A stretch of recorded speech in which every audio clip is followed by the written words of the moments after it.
ഓഹരി വിപണിയിൽ വൻ തകർച്ച. വിപണിയിൽ നിക്ഷേപകർക്ക് കനത്ത നഷ്ടം. ഓഹരി വിപണിയിൽ വീണ്ടും ഒറ്റ രാത്രി കൊണ്ട് സ്റ്റോക്സിലും മ്യൂച്വൽ ഫണ്ടിലും ഇൻവെസ്റ്റ് ചെയ്ത എമൗണ്ട് ആദ്യം 10% നഷ്ടമാവുകയും പിന്നീട് അങ്ങോട്ടുള്ള സമയത്ത് 50% നഷ്ടമാവുകയും ചെയ്ത ഇന്ത്യൻ മാർക്കറ്റിലെ 3 മേജർ ക്രാഷസ് ആണ് ഉണ്ടായിരിക്കുന്നത്. ഇതേപോലെ തന്നെ 2030 ഒരു മേജർ ക്രാഷ് വരുമെന്ന് പറഞ്ഞാൽ നിങ്ങൾ എത്ര പേര് വിശ്വസിക്കും?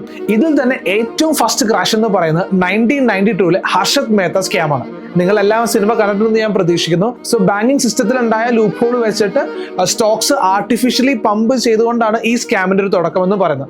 മാർക്കറ്റ് ഏകദേശം 60%ഓളമാണ് ഈ ഒരു ഒറ്റ സ്കാം കൊണ്ട് ഇടിഞ്ഞത്. സെക്കൻഡ് മേജർ ക്രാഷ് എന്ന് പറയുന്നത് 2008 ഹൗസിംഗ് മാർക്കറ്റ് ക്രാഷ് ആണ്.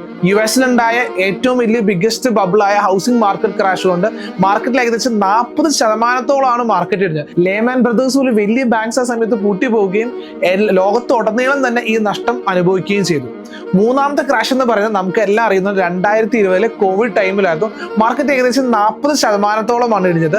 അതിൽ ഫസ്റ്റ് ദിവസം കോവിഡ് ആണെന്ന് അറിയുമ്പോൾ തന്നെ മാർക്കറ്റ് 13% ഇടുകയും പിന്നീട് അങ്ങോട്ട് വരും കാലങ്ങളിൽ 40%ഓളം മാർക്കറ്റ് ഇടിഞ്ഞു. പക്ഷെ മാർക്കറ്റ് അതിനുശേഷം ഈസിലി റിക്കവർ ആയി. ഇതിന്റെ ഇടയിലെല്ലാം മാർക്കറ്റിൽ ചെറിയ ചെറിയ ക്രാഷുകൾ ഉണ്ടായിട്ടുണ്ട്, 13%, 10% എല്ലാം വെച്ച്.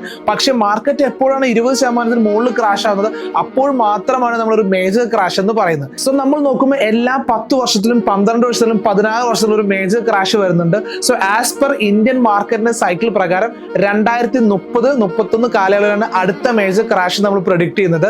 നിങ്ങൾ എത്ര പേർക്ക് തോന്നുന്നുണ്ട് 2030 മാർക്കറ്റ് ക്രാഷ് ചെയ്യുന്നത്? Let me know in the comments.